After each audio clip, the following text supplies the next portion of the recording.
সকলকে আরও একবার স্বাগত জানাচ্ছি আমার চ্যানেলে। তো আজকে আমরা ক্লাস 10-এর একদম প্রথম চ্যাপ্টারটা নিয়ে আলোচনা করব, কারণ 9-এর ক্লাস পরীক্ষা আমাদের শেষ হয়ে গেছে। এখন যারা মাধ্যমিকে উঠে গেছেন তারা অনেকেই পড়াশোনা অনেকে শুরু করে দিয়েছেন বা এই খুব তাড়াতাড়ি শুরু করে দেবে, কারণ জানুয়ারি মাস থেকে সেশন শুরু হয়ে যাচ্ছে। খুব বড় একটা পরীক্ষা সামনে আসতে চলেছে। তো আমরা একদম সময় নষ্ট না করে একদম প্রথম চ্যাপ্টার আমাদের যেটা এক চল বিশিষ্ট দ্বিঘাত সমীকরণ সেটা নিয়ে শুরু করব, পুরো বিষয়টা নিয়ে আলোচনা করব। তো সবার প্রথমে আমরা আমাদের যে বইটা আছে সেই বইটা একটু দেখে নিই, যে বইয়ের মধ্যে আমাদের কি কি আছে, ফার্স্ট সেমিস্টারে আমাদের কি হবে, ফার্স্ট সামেটিভে কি হবে। ক্লাস 9-এ যেমন আমাদের বইয়ের নাম ছিল গণিত প্রকাশ, এখানেও আমাদের বইয়ের নাম কিন্তু গণিত প্রকাশ। এবং আমাদের সিলেবাস এই জিনিসগুলো আপাতত আমাদের দেখার দরকার নেই, আমরা একেবারে পাঠ্যসূচিতে চলে আসি। আমাদের পাঠ্যসূচির একদম প্রথম যেই ভাগটা রয়েছে সেই ভাগটার নাম কিন্তু হলো এক চল বিশিষ্ট দ্বিঘাত সমীকরণ। তো এক চল বিশিষ্ট দ্বিঘাত সমীকরণে আমাদের দেখো অনেকগুলো, প্রায় 8খানা ভাগ রয়েছে, এবং 8খানা ভাগ নিয়ে আমাদের অনেকগুলো পরপর কিন্তু চ্যাপ্টার রয়েছে। এরপরে আমাদের পাটিগণিতের অঙ্ক রয়েছে, সরল সুদ কষা। এই এক চল বিশিষ্ট দ্বিঘাত সমীকরণের 5-6টা চ্যাপ্টার রয়েছে, সেগুলো কিন্তু খুব ইম্পর্টেন্ট, আমাদের পরীক্ষা আসে। সরল সুদ কষার পরে উপপাদ্য, এই জিনিসগুলো আমাদের অনেকগুলো চ্যাপ্টার রয়েছে। তবে যেটা আমার কাছে মনে হয় যে ক্লাস 9-এর থেকে ক্লাস 10-এ স্টুডেন্টদের অনেকটা সহজ মনে হয় ব্যাপারগুলো, কারণ 9-এ কিছু কিছু জিনিস আমাদের নতুন এসেছিলো, 10-এও আমাদের কিছু নতুন আছে। যেমন 10-এ আমরা ত্রিকোণমিতির অংশগুলো পাবো, ঠিক আছে। একদম ফার্স্ট সেমিস্টারে বিভিন্ন স্কুলের আগের 9-এর অঙ্কের ক্ষেত্রেও আমি বলেছি যে বিভিন্ন স্কুলের বিভিন্ন রকমের এখানটায় কিন্তু এই সিলেবাসগুলোকে ভাগ করা হয়। তো নর্মালি আমাদের 9-এ যেমন ফার্স্ট সামেটিভ 40 নম্বর, 10-এও ফার্স্ট সামেটিভ 40 নম্বর। এবং চ্যাপ্টারগুলো কী কী থাকে, আমাদের পাটিগণিতের 3টে চ্যাপ্টার থাকবে এখানে, সরল সুদ কষা, চক্রবৃদ্ধি, সমহার বৃদ্ধি। এবং বীজগণিতের ক্ষেত্রে এক চল বিশিষ্ট দ্বিঘাত সমীকরণ, এখানে হয়তো পুরো 5টা বা 6টা চ্যাপ্টার যেগুলো রয়েছে সমস্তটা নাও থাকতে পারে, একটা দুটো বাদও থাকতে পারে, অনেক সময় অনেক স্কুলের থাকে। বাস্তব সমস্যার সমাধানে দ্বিঘাত সমীকরণের প্রয়োগ, ওই যে এক চল দ্বিঘাত সমীকরণ আছে তারই এটা পার্ট কিন্তু, সমীকরণ গঠন করে সমাধান, অনুপাত সমানুপাত, দ্বিঘাতকরণ। এরপর জ্যামিতি চলে আসবে, উপপাদ্য এবং পরিমিতির 2টো চ্যাপ্টার আমাদের কিন্তু ফার্স্ট সামেটিভে রয়েছে।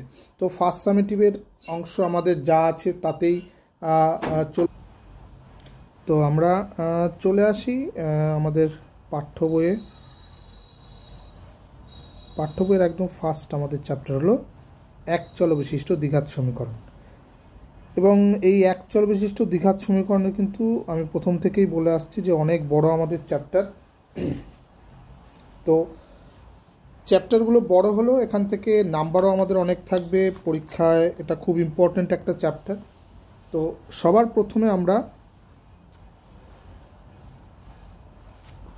একটা পেজ একটু নিয়ে নিচ্ছি এখানে আমি, তাহলে আমাদের সুবিধা হবে একটু।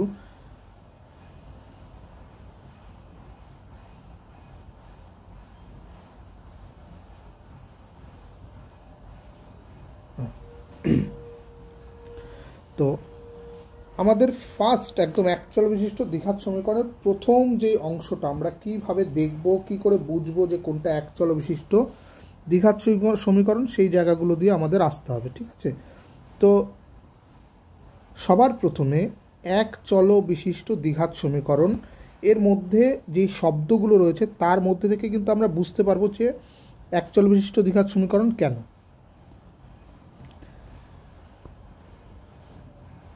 এক সেকেন্ড একটু,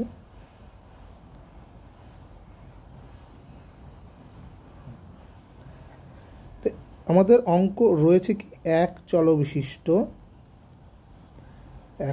বিশিষ্ট দ্বিঘাত সমীকরণ।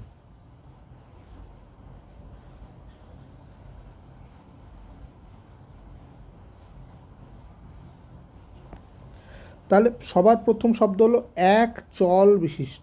এক চল মানে আমরা একটা চলরাশি পাবো। চলরাশি কোনগুলো হয়, আমরা সাধারণ ক্ষেত্রে যেসব রাশির কোনো নির্দিষ্ট মান থাকে না, অর্থাৎ এক এক সময় এক এক রকম মান নিতে পারে, বা চলমান মান আমরা যদি একদম নর্মালি বলি, সাধারণ ক্ষেত্রে আমরা এক্স, ওয়াই, পি, কিউ এইসব জাতীয় সংখ্যাগুলো দিয়ে আমরা চলরাশিকে বোঝাই। তার মানে কি থাকবে, এক চলবিশিষ্ট একটা সমীকরণের মধ্যে একটাই চলরাশি থাকবে, মানে একটি চলরাশি থাকবে, এমন সমীকরণ হবে এক চল বিশিষ্ট। তারপর কি বলছে, দ্বিঘাত সমীকরণ। দ্বিঘাত অর্থাৎ দ্বিঘাত শব্দের অর্থ কি, ঘাত বা পাওয়ার, ঘাত বা পাওয়ার অর্থাৎ দুই থাকবে। অর্থাৎ চলরাশি যদি এক্স থাকে তাহলে সেই সমীকরণের মধ্যেই এক্সের সর্বোচ্চ ঘাত 2 থাকবে, অর্থাৎ এক্স স্কোয়ার এই টার্মটা ওখানে থাকতে হবে। এই এক্স স্কোয়ারের বেশি, x cube, x to the power 4, x to the power, এগুলো থাকলে চলবে না, অর্থাৎ এগুলো থাকবে না। তাহলে আমাদের সর্বোচ্চ ঘাত কত থাকবে, 2, এক্স স্কোয়ার এই টার্মটা থাকতে হবে। তাহলে এক চলবিশিষ্ট দ্বিঘাত সমীকরণের আকার কি হবে? নর্মালি এক চলবিশিষ্ট দ্বিঘাত সমীকরণকে আমরা লিখি A x square plus B x plus C সমান সমান 0। এটা হলো এক চলবিশিষ্ট দ্বিঘাত সমীকরণের একদম সাধারণ জেনারেল ফর্ম, যেখানে কি হবে, এ বি সি বাস্তব সংখ্যা,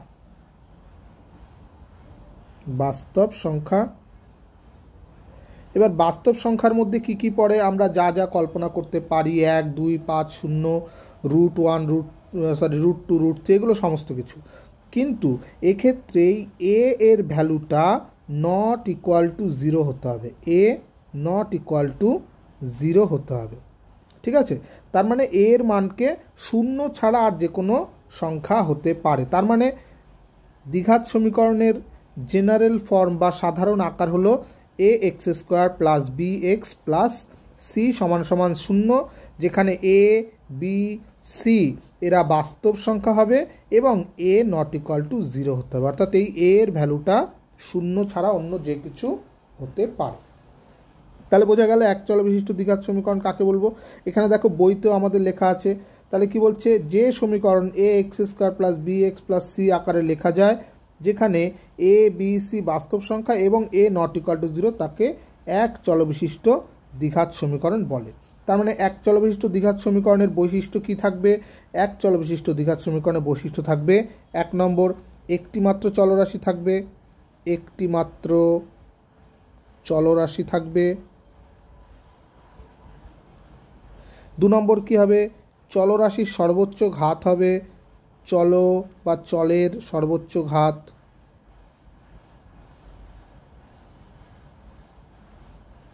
সর্বোচ্চ ঘাত কত হবে, 2 হবে। আর কি হবে, 3 নম্বর কি হবে, চলর সহগগুলি, সহগ কোনগুলোকে বলে, এই যে আমরা সমীকরণটা দেখলাম এখানে এগুলো হলো সহগ, এই এ বি সি এগুলো হলো সহগ, ঠিক আছে? তাহলে আমাদের কি বলছে, চলের সহগগুলি কি হবে, চলের সহগগুলি বাস্তব সংখ্যা হবে, বাস্তব সংখ্যা। ওকে, তাহলে যদি বাস্তব সংখ্যা হয় তাহলে কি হবে, 4 নম্বরটা কি বলছে, যে আমাদের দ্বিঘাত অংশটা যেটা আছে, আমাদের চলরাশি যে দ্বিঘাত পদ আছে তার সহগ কী হতে হবে, অশূন্য, শূন্য হলে চলবে না। অর্থাৎ দ্বিঘাত চলের চল যুক্ত সহগ বা পদটির সহগ অশূন্য হবে, অশূন্য কোন বাস্তব সংখ্যা।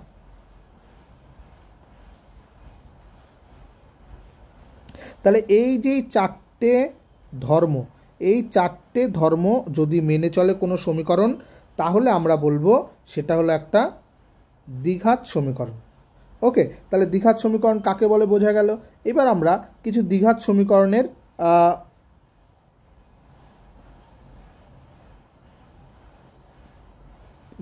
সমীকরণের কিছু অংশ আমরা দেখব। তো এখানে দেখো বইয়ের মধ্যেই আমরা কিছু সমীকরণ পাবো। এই সমীকরণগুলো দ্বিঘাত সমীকরণ কিনা আমাদের দেখাতে হবে। প্রথম একদম সমীকরণটা দেখে নিই। একদম ফার্স্ট সমীকরণ রয়েছে 1 নম্বর সমীকরণ, কি রয়েছে, x plus 1 into x plus 3 minus x into x plus 2 equal to 15। এই সমীকরণটা রয়েছে।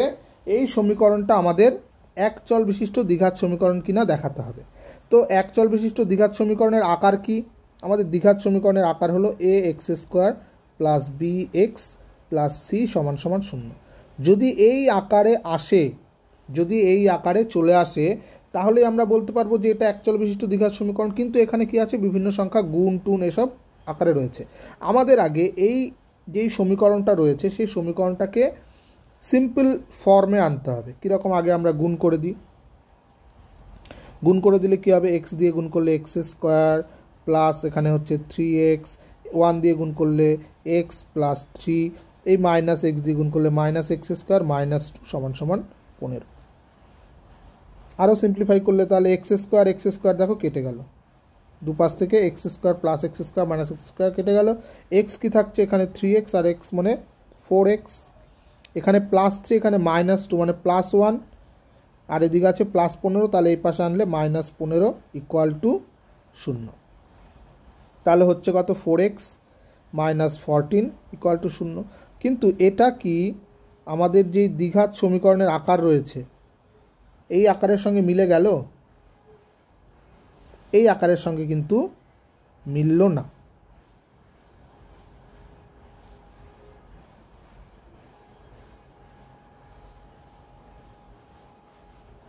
এখানে একটা আমি একটু ভুল করেছি। এখানে দেখো মাইনাস 2x হবে, সরি, তাহলে মাইনাস 2x হলে এই জায়গাটা একটুখানি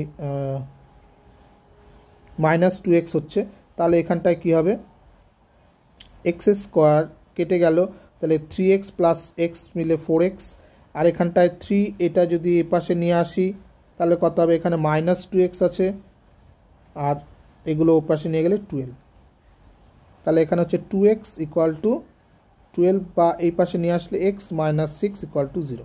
তাহলে এই সমীকরণটা কি আমাদের যে নর্মাল আকার আমাদের জানা আছে সেটার সঙ্গে কি ম্যাচ করলো না। তার মানে কি এটি দ্বিঘাত সমীকরণ নয়, দ্বিঘাত সমীকরণ নয়। কারণ এখানে চলরাশি একটাই আছে, কিন্তু এর চলরাশির সর্বোচ্চ ঘাত কত আছে, 1 আছে। তাহলে এটা একটা দ্বিঘাত সমীকরণ কিন্তু হবে না। আমি আরেকটা যদি ইকুয়েশন নিই, এখানটায় মনে করো আমি নিচ্ছি এই অংশটা, x minus 1 plus 1/x equal to 6, যেখানে এখানে বলা আছে এক্স নট ইকুয়াল টু 0। কারণ কেন 0? কারণ নিচে যদি এখানে 0 হয়ে যায় তাহলে আনডিফাইন্ড হয়ে যাবে, তার জন্য নেওয়া যাবে না। তাহলে এটাকে যদি আমি সিম্পলিফাই করি কি হবে, এই মাইনাস 1টাকে ওপাশে নিয়ে যাচ্ছি, x plus 1/x equal to minus 1 ওপাশে গেলে প্লাস 1 হয়ে যাচ্ছে 7। আর এখানটায় কত হচ্ছে, যদি আমরা যোগ করি x square plus 1 equal two 7, বা এক্স স্কোয়ার প্লাস 1, এই এক্সটাকে এই পাশে নিয়ে গুণ করে দিলে 7x, এই পাশে নিয়ে আসলে x square minus 7x plus 1 equal to 0।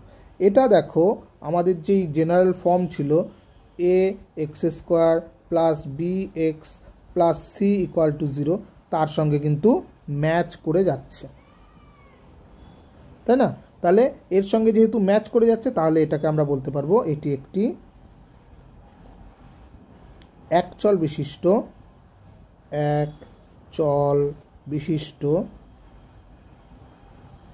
দ্বিঘাত সমীকরণ।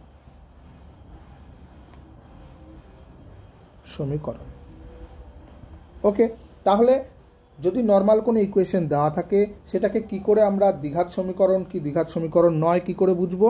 আমাদের সেটাকে এই দ্বিঘাত সমীকরণের যে জেনারেল ফর্ম আছে সেই জেনারেল ফর্মে নিয়ে আসতে হবে। সেই জেনারেল ফর্মে আসার পরে যদি আমরা বুঝতে পারি যে তার সঙ্গে ম্যাচ করে যাচ্ছে তাহলে আমরা সেটাকে বলবো এটা এক চল বিশিষ্ট দ্বিঘাত সমীকরণ। ওকে, এখানে আমাদের আরও একটা জিনিস আমরা এখানে জানবো, কি করে সমীকরণ গঠন করতে হয় সেটা তো জানবই, আরেকটা জিনিস আমরা জানবো অঙ্কের সঙ্গে সঙ্গে আমরা দু একটা জিনিস এখান থেকে দেখে নিই। সমীকরণ গঠন করা, আমরা যেই জায়গাটা বলেছিলাম যে একচল বিশিষ্ট দ্বিঘাত সমীকরণের একদম যে প্রথম অংশ এই যেই পার্টটা রয়েছে এই পার্টটা হবে নন জিরো। তাহলে যদি আমাদের কাছে এরকম অংশ থাকে, এরকম অঙ্ক থাকে, মনে করো আমি দিচ্ছি a - 2x² + 3x + 5 = 0, ঠিক আছে, যেখানে আমরা a এর মানটা জানি না, a এর ভ্যালুটা জানি না। এখানে প্রশ্নটা আসবে যে এর কোন মানের জন্য এটা দ্বিঘাত সমীকরণ হবে না, এর কোন মানের জন্য এই প্রদত্ত সমীকরণটা একটা দ্বিঘাত সমীকরণ হবে না। তাহলে আমরা কি জানি দ্বিঘাত সমীকরণ না হওয়ার শর্ত কি?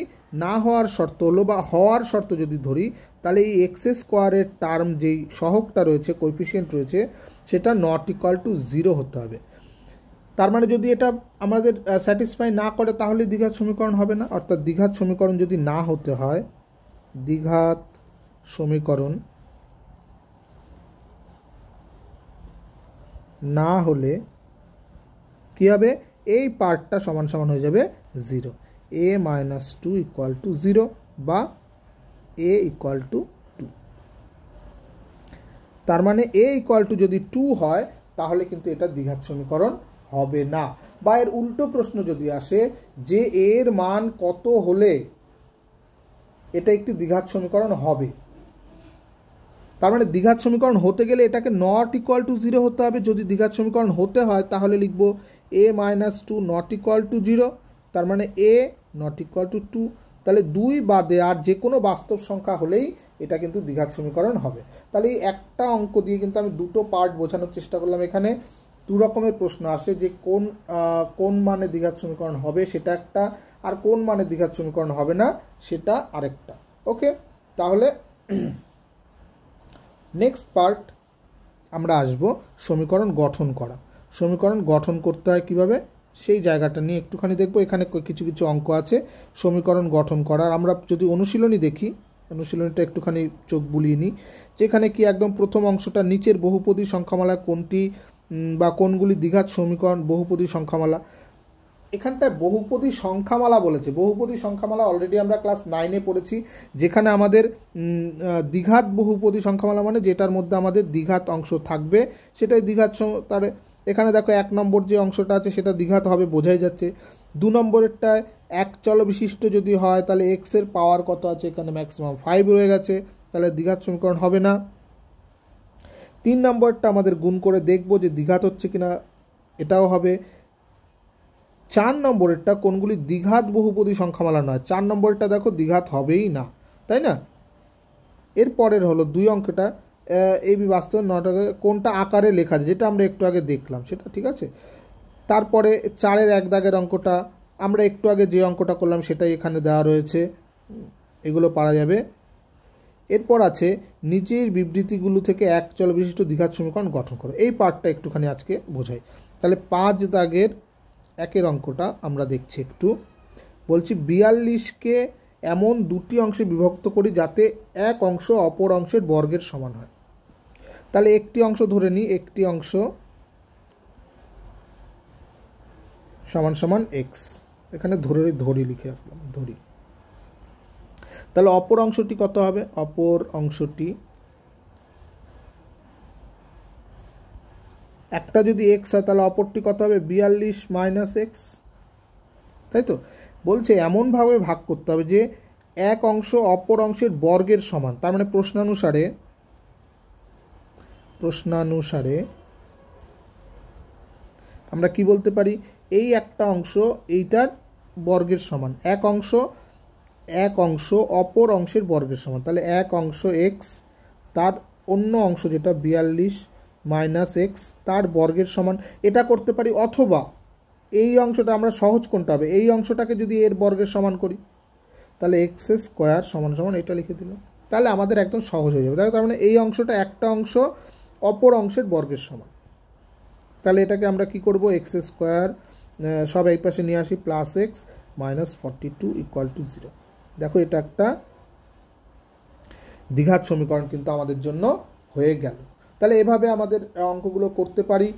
দুটি ক্রমিক সংখ্যার বর্গের সমষ্টি, আমি 3 দাগের অঙ্কটা দেখি।